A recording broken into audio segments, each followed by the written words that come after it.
Movie के start में ही हम एक ऑर्फनेज को देखते हैं और यहीं पर हमें मूवी के दो इम्पोर्टेंट कैरेक्टर्स दिखाए जाते हैं, जिनमें एक तो था क्लीटस कैसिडी और दूसरी फ्रांसिस बैरिसन थी। वो दोनों अपने अपने रूम में बैठे होते हैं और ये जगह किसी मेंटल असाइलम के वार्ड की तरह लग रही थी। यहाँ पर हम नोटिस करते हैं कि फ्रांसिस काफी डरी होती है। तब क्लीटस उससे पूछता है कि आखिर डॉक्टर ने तुम्हें क्या कहा। तब फ्रांसिस कहती है कि मेरी म्यूटेशन काफी तेजी से बढ़ती जा रही है और मैं आहिस्ता आहिस्ता एक पावरफुल म्यूटेंट बनती जा रही हूँ और मैं बहुत डरी हुई हूँ, क्योंकि इस टाइम उसे कुछ लोग एक बड़े से एक्सपेरिमेंट के लिए ले जाने वाले होते हैं। जिस पर क्लीटस उसे तसल्ली देता है कि तुम टेंशन मत लो, सब कुछ ठीक हो जाएगा। और वो ये भी कहता है कि वो लोग तुम्हारे ऊपर कोई भी एक्सपेरिमेंट नहीं कर सकते, क्योंकि तुम उन लोगों की इकलौती उम्मीद हो और वो तुम्हें खुद से दूर नहीं करेंगे। लेकिन तभी कुछ लोग वहाँ पर आकर फ्रांसिस को जबरदस्ती अपने साथ ले जाने लगते हैं। तब ये देखकर क्लीटस को बहुत गुस्सा आता है, इसीलिए वो आउट ऑफ कंट्रोल हो जाता है। अब एक तरफ तो वो लोग पुलिस की गाड़ी के अंदर फ्रांसिस को ले जा रहे थे, तो उधर क्लीटस गुस्से में जोर जोर से विंडो पर हाथ मार रहा होता है। अब वो लोग फ्रांसिस को एक सीक्रेट लोकेशन पर ले जाने लगते हैं, लेकिन रास्ते में ही फ्रांसिस अपनी सोनिक पावर की मदद से, यानी आवाज की ताकत की वजह से, वो वहाँ से भागने की कोशिश करती है। इसका मतलब ये था कि फ्रांसिस के पास ऐसी वोकल पावर्स थी जिसकी मदद से वो किसी भी ग्लास या फिर हैवी चीज को तोड़ सकती थी। अब फ्रांसिस की वोकल पावर की वजह से वो पूरी वैन पलट जाती है। अब इसका असर वहाँ पर बैठे हुए पुलिस ऑफिसर्स पर भी होता है, इसीलिए वो पुलिस वाले घबराते हुए फ्रांसिस की आंख में गोली मार देते हैं, जिससे फ्रांसिस फौरन गाड़ी से बाहर गिर जाती है। तब पुलिस को लगता है कि शायद वो मर चुकी है, लेकिन वो मरी नहीं होती बल्कि अभी भी जिंदा होती है। इसके बाद वो लोग फ्रांसिस को एक असाइलम में लेकर आते हैं। यहाँ पर एक डॉक्टर होती है जो फ्रांसिस पर अलग अलग तरह के एक्सपेरिमेंट्स कर रही होती है। तभी हम देखते हैं कि एक वार्ड बॉय आकर फ्रांसिस को एक न्यूज़पेपर देता है। उस न्यूज़पेपर में ये खबर छपी होती है कि क्या क्लीटस को मौत की सजा दे देनी चाहिए। असल में क्लीटस कैसिडी एक काफी बड़ा सीरियल किलर होता है, लेकिन कुछ खास एविडेंस ना होने की वजह से उसकी डेथ सेंटेंस यानी सजाए मौत बीच में ही रुकी होती है। अब यहाँ पर हैरान कर देने वाली बात तो ये होती है कि ये न्यूज किसी और ने नहीं बल्कि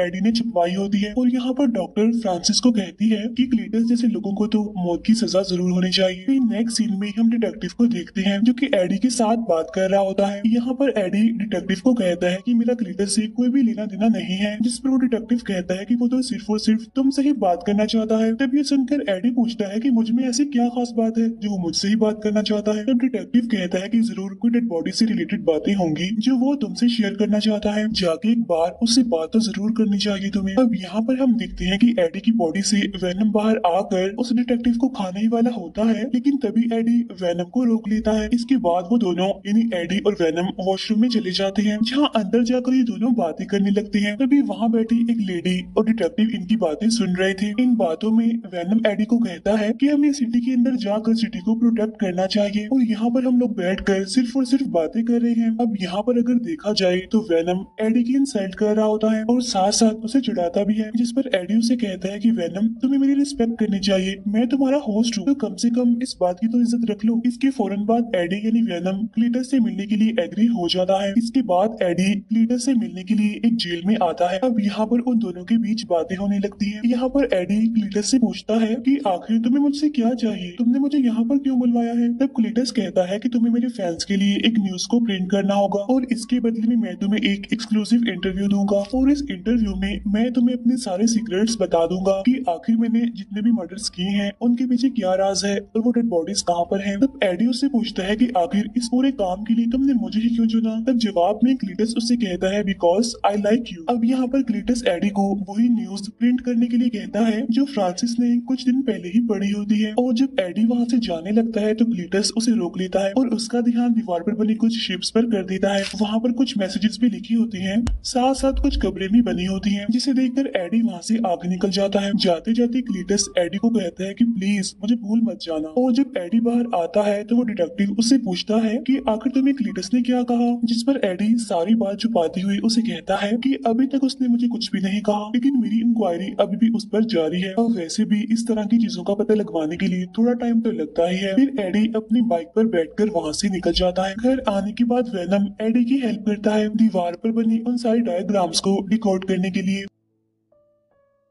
साथ साथ उसे बीच की एक लोकेशन भी बताता है जहाँ पर क्लीटस ने सारी डेड बॉडीज को छुपा कर रखा हुआ था। फिर नेक्स्ट डे बहुत सारे पुलिस ऑफिसर्स उसी लोकेशन पर पहुंच जाते हैं जहाँ पर उन्हें बहुत सारी डेड बॉडीज मिलती हैं जिन्हें क्लीटस ने ही मारा होता है। इसके बाद सारे रिपोर्टर्स आकर एडी से बात करने लगते हैं और उससे पूछते हैं क्या तुम्हारी क्लीटस से दोस्ती हो गई है जो उसने ये सारे सीक्रेट्स तुम्हें बता दिए, यानी कि उसने अपने मारे हुए लोगों की सारी डेड बॉडीज को कहाँ पर छुपा कर रखा हुआ है, क्योंकि उससे अभी तक सिर्फ और सिर्फ तुम ही मिले हो अकेले और तुम्हारे उससे मिलने के बाद ही हमें ये इन्फॉर्मेशन मिल पाई है। अब जब ये इंटरव्यू लाइव टीवी पर आ रहा होता है तो ये देखकर वो डिटेक्टिव काफी गुस्सा हो जाता है क्योंकि इस बारे में एडी ने उसे नहीं बताया था बल्कि सारी बात छुपाई। तो इतनी बड़ी न्यूज देखकर तो उसको शौक लगना ही था। अब यहाँ पर सारे एविडेंस मिलने की वजह से क्लीटस को सजाए मौत सुना दी जाती है क्योंकि ये न्यूज हर जगह पर फैल जाती है और फ्रांसिस को भी इस बारे में पता चल जाता है। और ये पता चलने के बाद तो फ्रांसिस बहुत दुखी होती है और उधर क्लीटस को भी ऐसा लगने लगा था कि शायद एडी ने उसे धोखा दिया है। तो इसी वजह से वो इस सब के लिए एडी को रिस्पॉन्सिबल कहता है क्योंकि इस न्यूज के छपने की वजह से एडी रातों रात फेमस जो हो जाता है। इसके बाद वेनम एडी को कहता है कि हम मिलकर दुश्मनों का खात्मा करेंगे और वो एडी को ये भी कहता है कि अब मैं मुर्गियां खा खा कर तंग आ चुका हूँ और अब मैं इंसानों को खाने के लिए बेचैन हूँ। तब ये सुनकर एडी उससे कहता है कि हम तो पहले ही क्लीटस के केस में उलझे हुए हैं तो इसीलिए समझदारी इसी में है कि हमें और कोई रिस्क नहीं लेना चाहिए और अगर किसी भी पर्सन की मौत हो गई या फिर कोई गायब हो गया तो FBI का सीधा शक हमारे ऊपर ही होगा, इसीलिए इस टाइम में हम किसी भी मुसीबत को दावत नहीं दे सकते। अब इसी वजह से उन दोनों के बीच बहस होने लगती है और वेनम एडी को बुरा भला कहने लगता है। तब यहाँ पर एडी उसे फिर से कह देता है कि प्लीज मेरी रिस्पेक्ट किया करो। इसके बाद एडी मिलने के लिए एक शॉपकीपर के पास जाता है। इसके बाद वो सीधा एक पोल्ट्री फार्म में जाता है जहाँ पर आते ही वेनम बहुत सारी मुर्गियां खाने लगता है। अब खाना खाने के बाद जब ये दोनों वहाँ से जाने ही वाले होते हैं कि तभी रास्ते में गैंगस्टर एक लेडी को परेशान कर रहा होता है और उससे पैसे छीन कर वहाँ से भागने की कोशिश करता है। तब एडी वेनम को इस मसले में ना पड़ने के लिए कहता है लेकिन वेनम एडी की कोई बात नहीं सुनता और वो उस गैंगस्टर को खाने की कोशिश करता है। यहाँ पर एडी वेनम से काफी रिक्वेस्ट भी करता है कि प्लीज ऐसा मत करो, इसीलिए वेनम उस गैंगस्टर को छोड़ देता है और वो दोनों आगे बढ़ जाते हैं। और तभी अचानक से एडी के पास उसकी फ्रेंड एन की कॉल आती है और वो एडी को मिलने के लिए बुलवाती है, इसीलिए एडी भी उससे मिलने के लिए एग्री हो जाता है। अब जब वो दोनों मिलते हैं तो यहाँ भी अंदर ही अंदर वेनम एडी से बातें कर रहा होता है। तो ये देखकर एन को भी पता चल जाता है कि एडी अंदर ही अंदर वेनम से बातें कर रहा है। तो इसीलिए एन एडी से पूछती है क्या वेनम अभी भी तुम्हारे साथ ही है, जिस पर एडी कहता है कि नहीं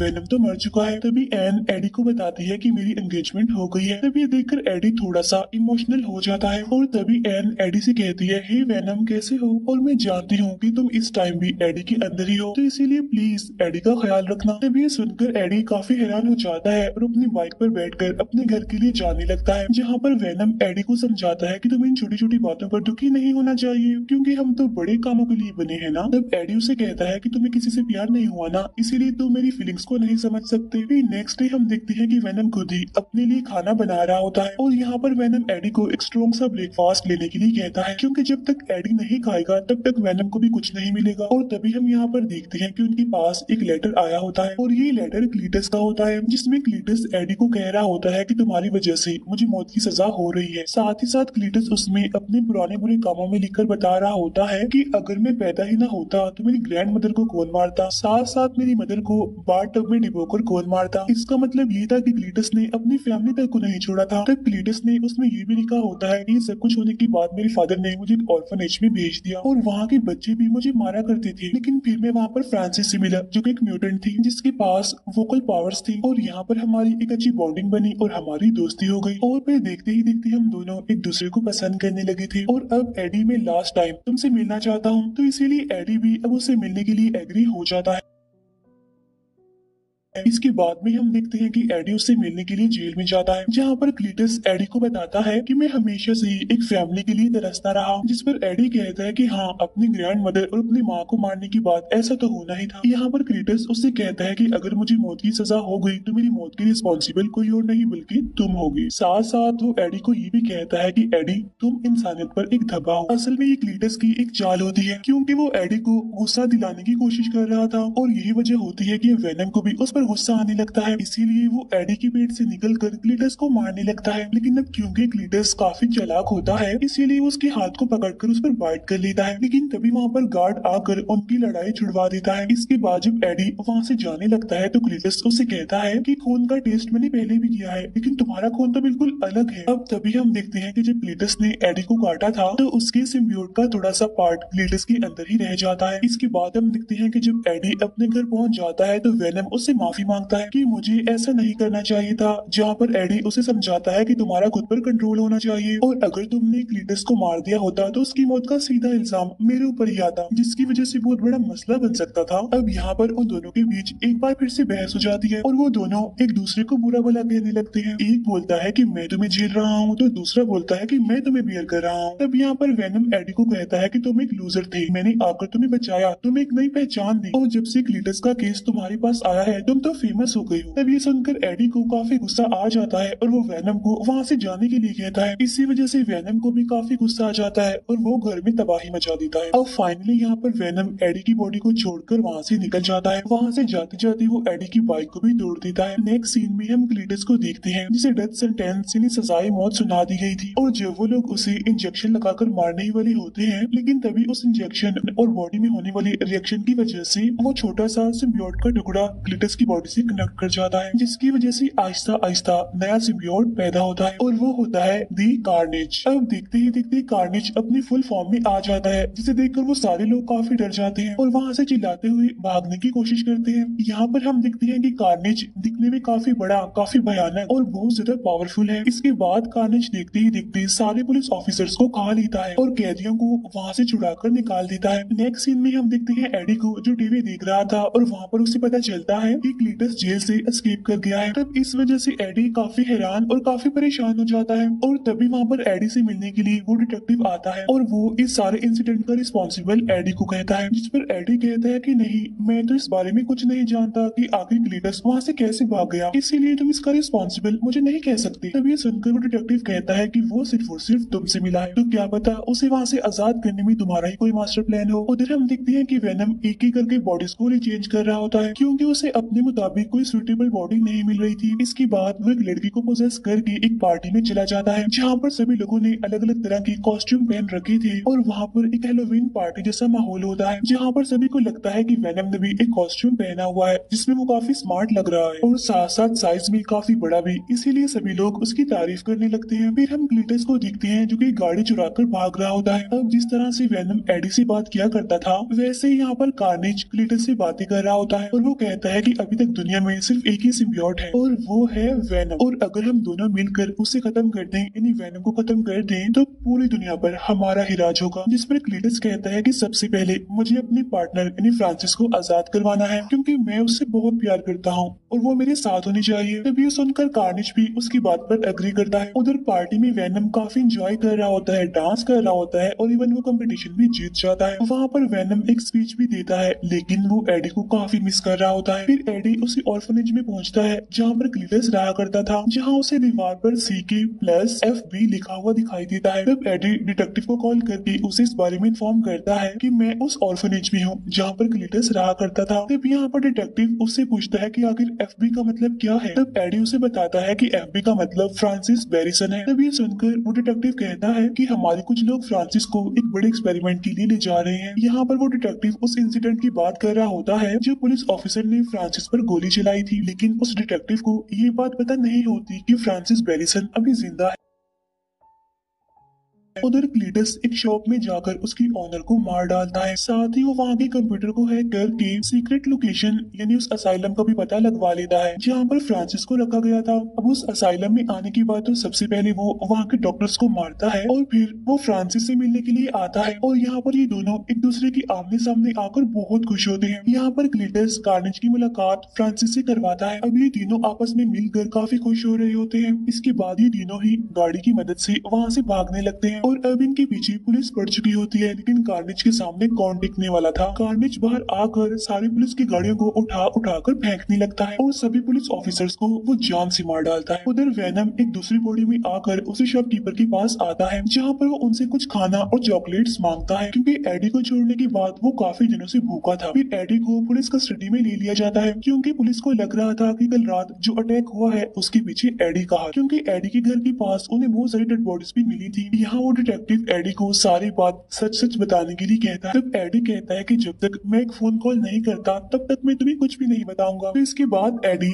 एन को कॉल करता है। तब उसकी बात सुनकर एन उस डॉक्टर के साथ बैठकर एडी से मिलने आ जाती है। तब उससे मिलने के बाद एडी एन से कहता है कि सिटी में जो भी हादसे हो रहे हैं उसके पीछे ग्लिटस का हाथ है, क्योंकि एक अननोन पावर जो सब पर अटैक कर रही है उसने एक नए सिम्बियोट को पैदा कर दिया है। एडी यहाँ पर ये भी बताता है कि अब मैं और वेनम एक साथ नहीं है, तो इसीलिए एन प्लीज तुम जाओ और वेनम को ढूंढो, क्योंकि एक वेनम ही है जो कार्नेज को हरा सकता है। अब क्योंकि एन जानती थी कि वो शॉपकीपर वेनम के बारे में जानती है, तो इसीलिए वो सीधा वहाँ पर जाती है और उनसे पूछती है क्या आपने वेनम को देखा है, कि वेनम तो उस शॉपकीपर की बॉडी के अंदर ही छुपा होता है। और वो एन को कहता है कि इस टाइम मैं एडी से बहुत नाराज हूँ। तब यहाँ पर एन वेनम से रिक्वेस्ट करती है कि एडी को तुम्हारी मदद की जरूरत है, जाओ और उसकी हेल्प करो। तब ये सुनने के बाद वेनम फाइनली एडी से मिलने के लिए एग्री हो जाता है। उधर क्लीटस और फ्रांसिस पूरे शहर में तबाही मचाते हुए घूम रहे होते हैं, जहाँ क्लीटस की बॉडी से निकलकर कार्नेज कहता है कि मेरा अगला शिकार वेनम है, यानी कि एडी। इसके बाद हम देखते हैं कि वेनम यानी कि एन एडी से मिलने आए होते हैं। इसके बाद ये तीनों किसी तरह करके वहाँ से भाग जाते हैं, जहाँ रास्ते में वेनम एडी को उससे माफी मांगने के लिए कहता है, तो इसीलिए यहाँ पर एडी फाइनली वेनम से माफी मांग लेता है। उधर वो डिटेक्टिव कहीं पर जा रहा होता है, लेकिन उसे रास्ते में क्लीटस मिल जाता है, इसीलिए वो गाड़ी से उतरकर सीधा क्लीटस पर शूट कर देता है। लेकिन तभी उसकी बॉडी से कार्नेज बाहर आकर उस डिटेक्टिव को पकड़ लेता है। इसके बाद जब फ्रांसिस एडी के घर पहुंचती है तो उसे वहाँ पर एन की रखी हुई रिंग मिलती है और तब वो उसे लेकर वहाँ से जाने लगती है। लेकिन वहाँ से जाने से पहले उसे एन की पिक्चर भी मिल जाती है, जिसकी मदद से वो सीधा आकर एन को पकड़ लेती है और फिर वो एन को कहती है कि हमारी शादी में जरूर आना। इसके बाद डॉक्टर एडी को कॉल करके कहता है कि यहाँ पर कुछ लोग आकर एन को ले जा चुके हैं। इसके बाद हम देखते हैं कि क्लीटस और फ्रांसिस दोनों शादी कर रहे होते हैं। अब यहाँ पर वो डिटेक्टिव भी होता है जिसे थोड़ी देर पहले इन्होंने प्रिजनर बनाया था। अब यहाँ एक तरफ तो उनकी शादी हो रही होती है, तो तभी वहाँ पर वेनम यानी एडी भी पहुंच जाता है। अब उसे वहाँ पर देखकर जैसे ही क्लीटस की बॉडी से कार्नेज निकलकर बाहर आता है तो उसे देखकर वेनम डर जाता है और वापिस से एडी की बॉडी के अंदर घुस जाता है। तब यहाँ पर एडी वेनम से पूछता है कि आखिर प्रॉब्लम क्या है, तुम बाहर क्यों नहीं आ रहे हो। तो वेनम उसे कहता है कि ये तो दी कार्नेज है, ये बहुत ज्यादा चालाक, तेज और पावरफुल होते हैं। तब एडी वेनम से कहता है कि बस तुम बाहर आ जाओ और बाहर आने के बाद तुम जिसे मर्जी खाओ, मैं तुम्हें अब नहीं रोकूंगा। तब ये सुनकर तो वेनम फुल स्पीड के साथ फौरन बाहर आ जाते हैं और अब यहाँ पर